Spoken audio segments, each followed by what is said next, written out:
My 365 Podcasts with me, Pete Cohen. Hey guys, really excited to share this podcast with you. It's an interview I did with 5-time snooker world champion Ronnie O'Sullivan, and in this interview he talks about what it takes to be a winner, not just in sport but also in life, in terms of your health, your fitness, your well-being and your psychology. So take some notes, enjoy, take care and take action. Thank you very much for giving me your time again today, and the first thing I want to say to you is thank you so much for the last podcast you did. We've had over 5,000 people listen to that. So I read some of those comments to you before. What did you think of some of those comments which people said? Yeah, a lot of positive feedback, and it's always good to, you know, if you've said something and someone's got something out of it and it's had a bit of an impact on their life, or give them a shift in thinking or whatever, it's always nice, because I always remember when I've had times like that where people have said something to me and I've just thought, boom, it's like the penny drops, and it carries some sort of message along the line, and it wakes you up, if you like, into, you know, making a change in your life. And you know, I needed to make changes in my life, and sometimes you need someone that you can identify with, or something they say that you believe in, I suppose. You can take something from someone. I think that's one of the greatest gifts with all the people you meet in life. You can take something from them. And I think there were lots of things that you said on that podcast, but for me, the thing which had the biggest impact for me and for everyone else was you saying about detoxing. Because a lot of people who visit my website, they want to lose weight, and they all hear about this concept of detoxing, you know, don't eat for a day, don't eat for a week, don't eat sugar, or, you know, all these different things to do, which can be quite hard work.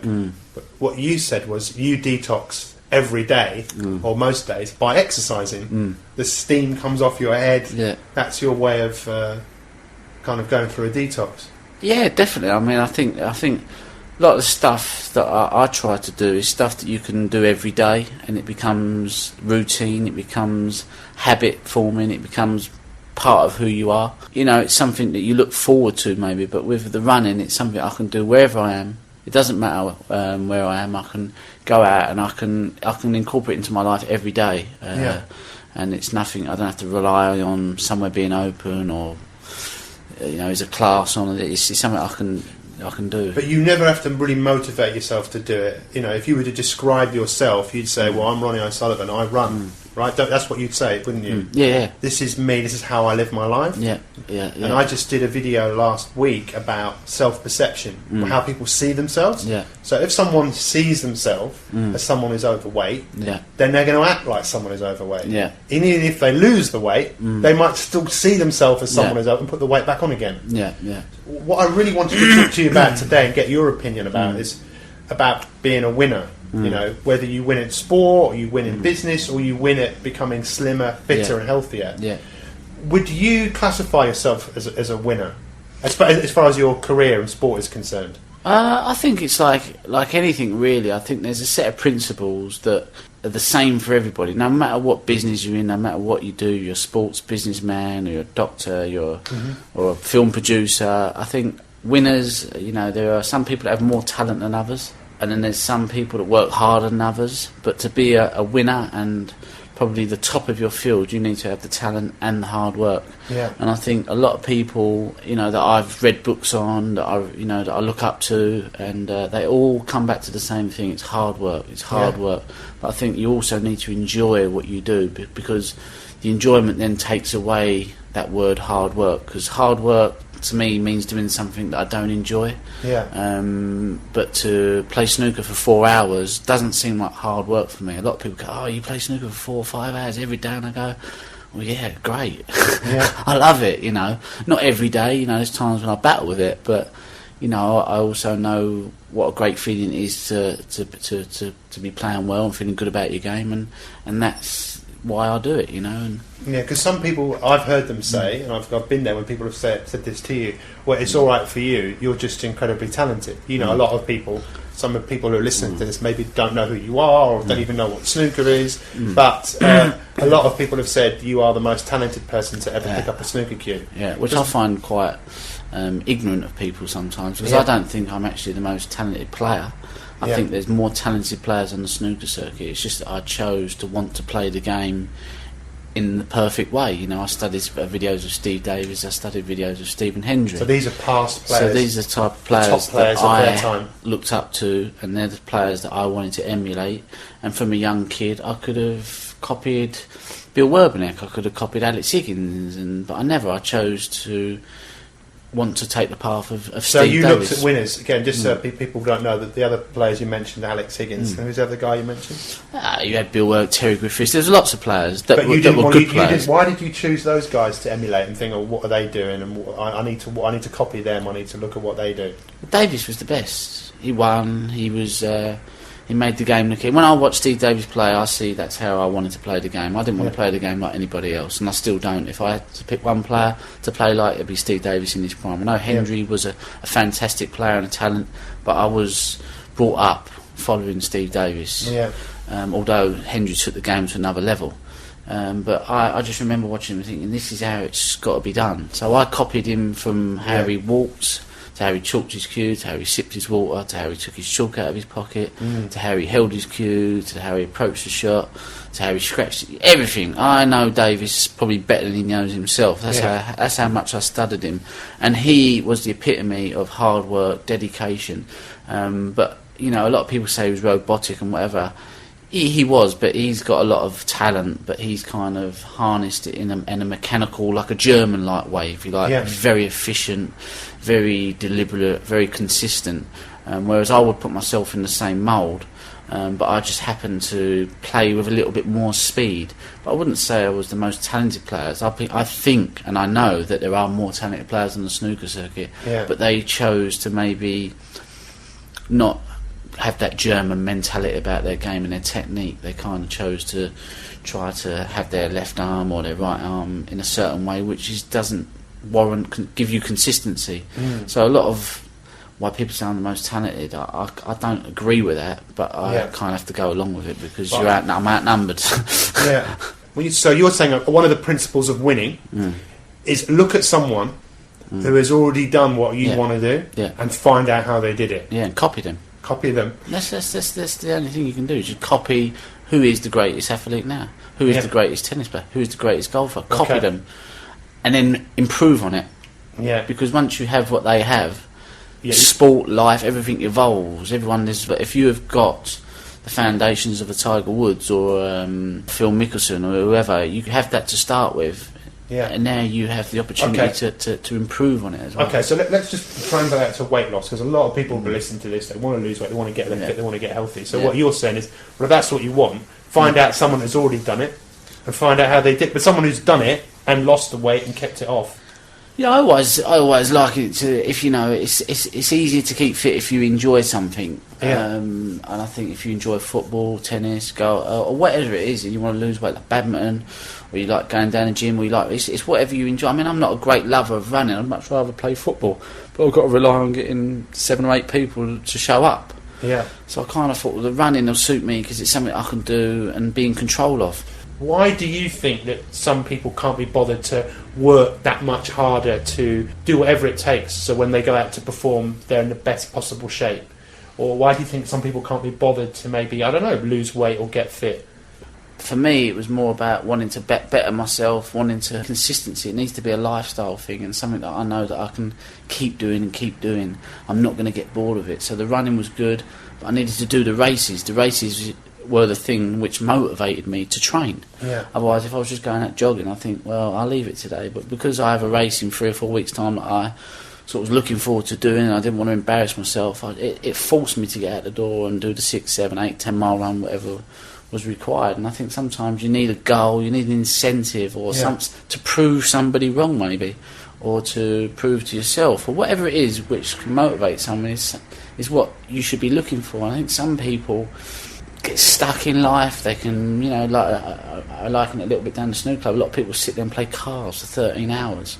Yeah. And I just think, well, what a waste of a day. You know, they might have won 200 quid, but I just think you just sat there all day in a dark, dingy room drinking coffee all day long and the cheeseburgers, and you've won 200 quid. Yeah. And but they end up doing that day after day, day after day. And I think there's no quality in that. some people like doing that, but for me it wasn't something I wanted to do. It kind of wasn't healthy. So it sounds like you've always wanted to better yourself, and that's what you want a better diet, you want to be fitter, you want more health, you want more energy. Not always, but now that's what you want, right? Well, I was always like that snooker. I was always, disciplined and loved it and wanted to be the best player that it was, the best that I could be, and that was to be like Steve Davis. Then I kind of lost my way when I was about 16, 17. I had a few years where I went a bit crazy, and then I kind of met you, and kind of you remotivated me to kind of get myself fit and look at ways of kind of being a more complete professional, if you like. And that's when I started to train, and I was being a bit more professional about how I approached my snooker. Yeah. And it became a lifestyle training, and then all of a sudden I stumbled upon the running, and I thought, well, I like this, and I thought it was social. It ticked a lot of boxes for me. Yeah. And it was something that I knew that I could sustain and keep going, and I just thought, it completes the jigsaw for me. It gives me an all-round balance, if you like, of snooker, which can be quite indoors and quite slow, and you're kind of sitting in your chair a lot of the time, whereas the running, you're moving, you're out in the fresh air, and you kind of clear all your thoughts from your head, and it kind of suited me really. So I've always been one to better myself, but kind of not to the point where it's like it's an obsession, but just, well, I know it's doing me good. There's nothing, by going running, I know it's doing me good. It's not doing me any harm. Even if I don't enjoy it, I know it's doing me good. So if we were looking at the Ronnie O'Sullivan How to Be a Winner, you find someone who's probably already achieved what you want to achieve, find out how they did it. You've got to want to better yourself, and you have got to probably enjoy what you're doing. Definitely enjoy what you're doing. Because if you don't, for me it's fascinating. I think for a lot of people it's always about loss. Going back to the weight loss thing again, what am I going to... weight loss, even the words, losing something rather than gaining something. And I think you've always maybe now look at it as, what am I gaining? What am I going to get out of this? It's going to make me feel better. Yeah. I mean, like just in general, I can just wakes the body up in the morning. It kind of livens you up a bit, and I think it helps me because I think I've had depression over the years, and I still can kind of get back into that depressive sort of dark mood, if you like. Recently just had it for a little bit, and all of a sudden I got out running and the depression left. And I thought, you go to the doctors and they prescribe you tablets and this and that, and I just think, why are they not saying, look, I'm not giving you no tablets, go run, and then come back and tell me you're depressed? Because they won't. They'll go running, they'll come back and go, you know what, that really sorted me out. Or they'll go bike riding, or they'll go for a walk through the forest, or they'll do something out in the fresh air, or something to get the heart rate out, or anything to get the old endorphins going, and you will naturally feel better. The same with food as well, though, isn't it? Because food can change the way you feel. I mean, you cooked me a lovely meal today, and that food makes me feel good. It's got all good ingredients in it. Yeah, I think it's important with your food, your diet. It's I try and eat healthily. I try and eat as healthily as I can. I was to the point where I watched everything that I ate, and that became quite. It was good, but it wasn't sustainable. So I decided that I'd go for the rule where I ate well 80% of the time and allowed myself to have the little treats now and again. Because I'm not an Olympic athlete, I'm not a Premiership footballer. I am a snooker player. So, and I do probably a lot more than most snooker players do, physically wise, with regards to keep fit. And I think that kind of allows me then to have my little treats and not beat myself up because I don't need to. So, but I still like to take it serious. I still like to be serious about my running and be professional about it and disciplined with it. And I like to be disciplined with my food, not for the reason that I have to be disciplined, just that it's better to be that way. I'd rather be like that than be the man that sort of don't care. So I try to have some sort of care about what I do to myself. So you wouldn't say you were born a winner, right? You'd say that when you were very young, when you decided you want to be a snooker player, you looked at someone who was very good at what they did, and you worked hard to become like that. So what you're saying, because you're also saying that you got to work. If you want to achieve something, you got to work for it. You know, and you got to kind of sweat for it. I don't know whether I told you this, but there was a study that was done years ago that looked at how many hours of something does it take for someone to be very, very good at something, and I looked at violinists. and they looked at that it took 10,000 hours of practice for them to become great performers, which is 1,250 days. That's 24 hours a day. Now, do you think you've done 10,000 hours of practice? Probably about 20,000 hours of practice. I've done more than that. I must have done. Yeah. But it's like what you're saying. It's sort of. I think it's always good to do something like that because it helps you respect other people. I think when you see other people that have achieved, you don't see them as lucky. You see them as they must have worked hard. They must have sweat blood. They must have done to get that good. Yeah. I had this idea once that I want to be a golfer. I was 21, 22. I thought there's more money in it, more glamorous. Snooker wasn't looking so good as it was, and I decided to devote 6 months to golf to see how good I could get. And I got all right, but I thought, you know what, I'm never going to get to the standard that I would need to get to for me to earn a living out of it. And then it twigged. I thought, these fellas have been doing it since they were young, and hour after hour, like I have been at snooker. Yeah. And it's kind of, I've been lucky to have got into a sport that I was good at, and I've been very successful at. Anyone in whatever field or job or whatever they're in, and they're top 30 in the world at golf, top 50 in the world at golf, or top 50 in the world at snooker, you know that they've worked hard and they've put many hours in. It isn't a fluke. And I think that you start to look at people in general like that. So you might see someone that's doing well, like them off the Dragon's Den, and you kind of, they've been lucky. They might, but they've not been lucky. They've actually put in a lot of time. They've worked out of a backroom office, and they've built it up and built it up and built it up. And it's 10, 15 years of hard work, and then you see the end product of them on a TV show, kind of. Getting out of their Learjets and helicopters, but it was a lot of hard work involved, and I think that by being disciplined and professional with whatever you do, you start to appreciate the effort that is put in to get somewhere. And I think when you have that, you then have a good grounding as a person, and then you start having much more respect for other people and yourself in general. I think something you said there again, I don't know if you've heard that expression that an overnight success takes 10 years. And if you look at anyone who's achieved something, they didn't just wake up one morning and find themselves successful, unless they were on Big Brother, maybe. But the majority of people, there's hard work that has gone towards what they've achieved.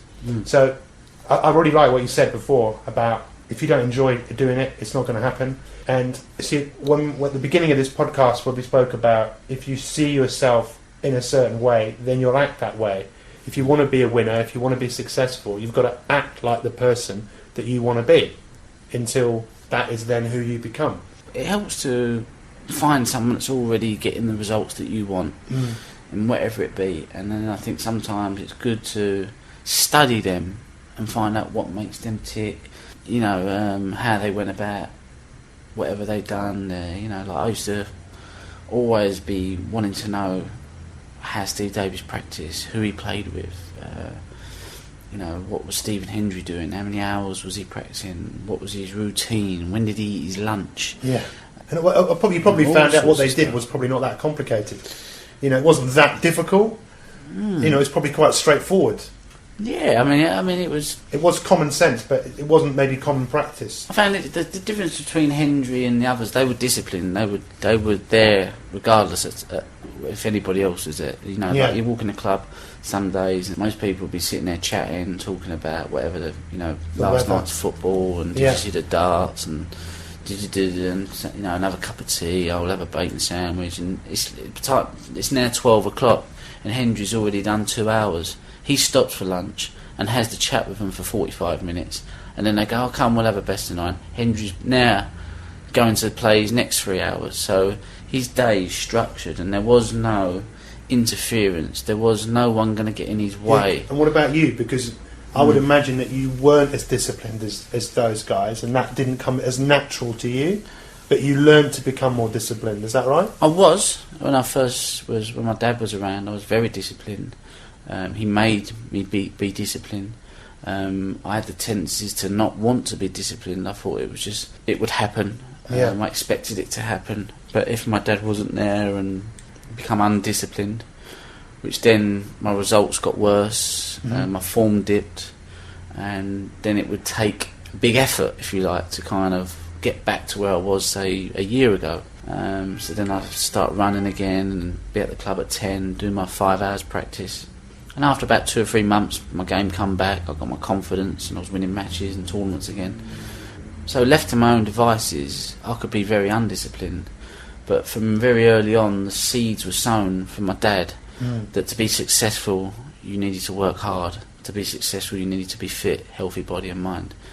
And when my dad went away, them words just kept ringing round in my head. So when I wasn't being disciplined, and I wasn't doing what I knew was required to be a top player or top of your sport, I would always hear them words. So there was always like a bit of guilt there.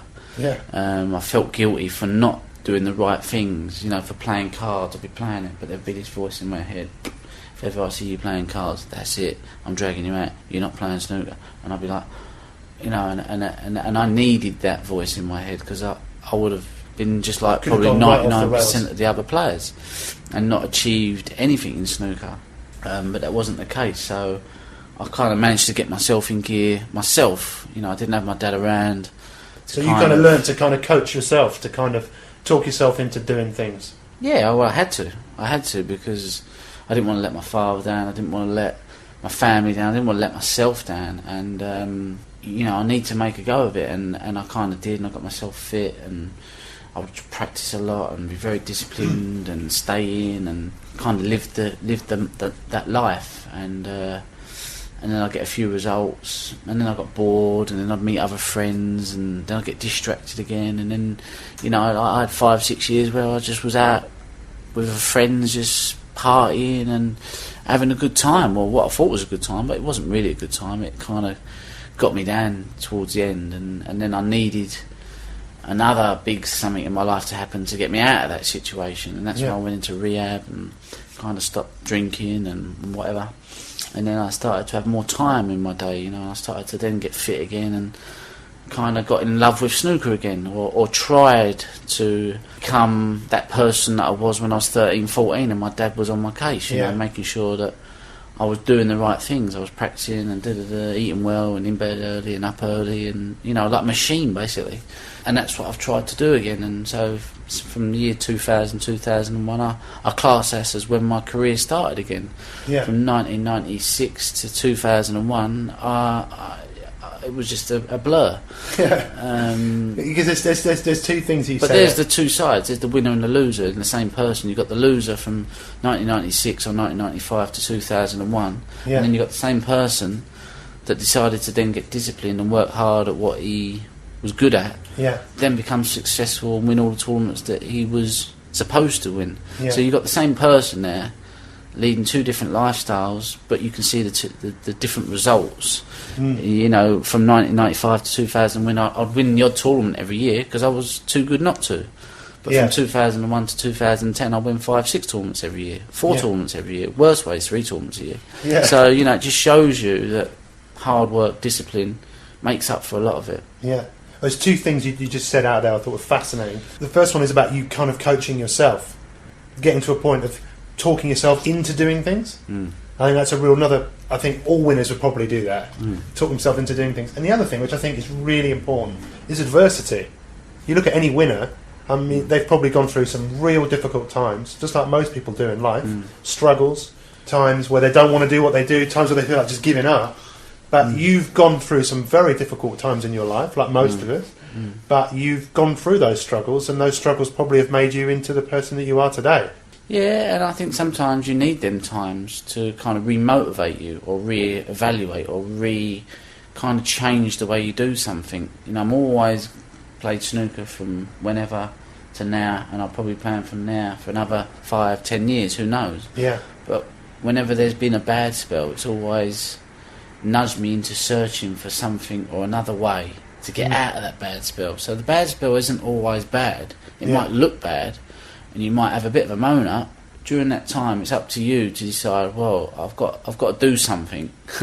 What can I do? What can I do that I've done in the past that's worked that I can maybe do now, which can slowly but surely get me well again, if you like. I kind of liken it to having a bit of an illness. Yeah. Like last year I had a bad year, and I thought, well, that bad year wasn't my bad day, it was a bad year. So that whole year it built up and built up and built up, and I believed that had some sort of lasting effect, and I wasn't going to get well overnight. I wasn't going to play well overnight. So it needed a slow, methodical approach to when I might start playing well again. But I couldn't carry on doing what I was doing the year before.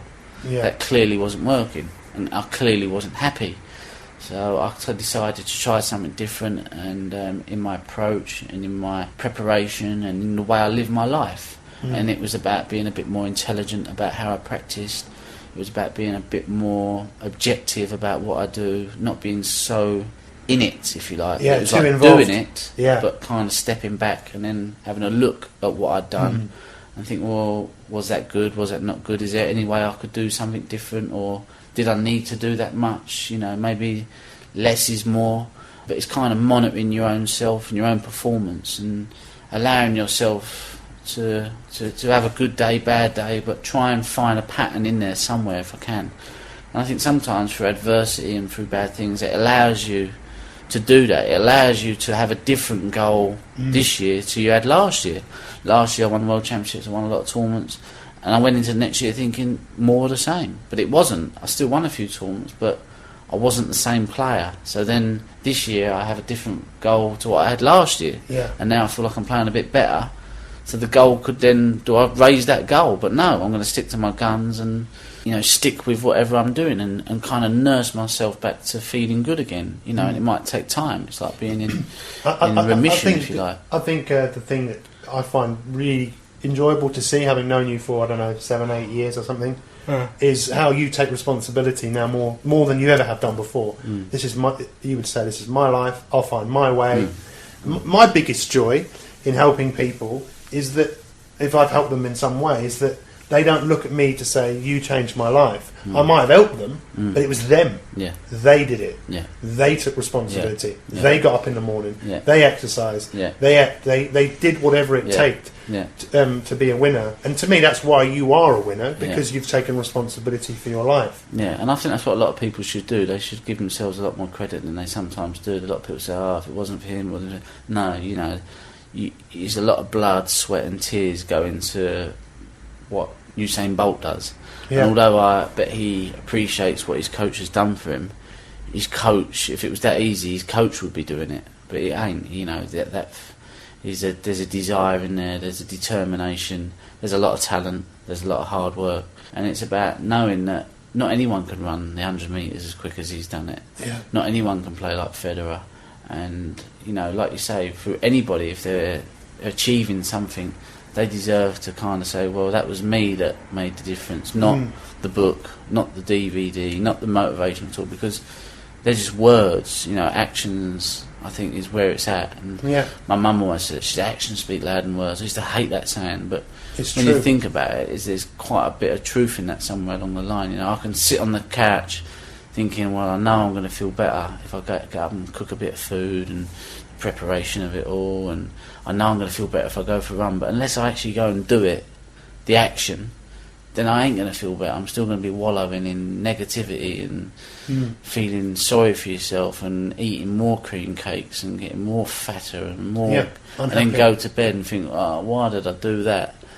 It's an action, you know, and it's easier to take the negative action than it is to sometimes take the positive action. But the more you do the positive action, the more it becomes self-fulfilling. The voice. Yeah. It's like my dad. You should be running, you should be doing it. You know, and the more you do something and the more it makes you feel good, the more your own gut tells you that that's the right thing to do. Whether you like it or not, your own instincts and your own gut level tells you, I feel better for that, or I feel worse for that. And you have to be your own judge, I think, at the end of the day. Yeah. And you're really into writing down what you're doing. Yeah. I think this is brilliant. I heard a quote once, someone said, if life's worth living, it's worth recording. And this is something I encourage everyone, not everyone to do. I mean, a lot of people blog who are on my weight loss program or see the articles we write. And I think it's great to share, even if it's just to yourself. Why do you do this? Why do you write down... What do you write down in here? You write down what you eat, you write down your training, what you're doing, how you're feeling. Yeah, it's just like a little diary, really. And I remember years ago, I was only about 10 or 11, There's a fellow called Jeff Thompson. I think he was like 7 times karate champion of Great Britain, and he was a friend of my dad's. And he said to me, you know, what I used to encourage some of my students to do, and what I used to do, was write my own diary of how my practice went that day, how I felt, could I improve. And I started doing it, and he'd come around one week, and when he asked me if I'd done it, he expected me to have not done it, and I said, yeah, I've done it. And he went, in all the years that I've been trying to get people to do it, they might do it for the odd day, he said, but you've done this week after week after week after week.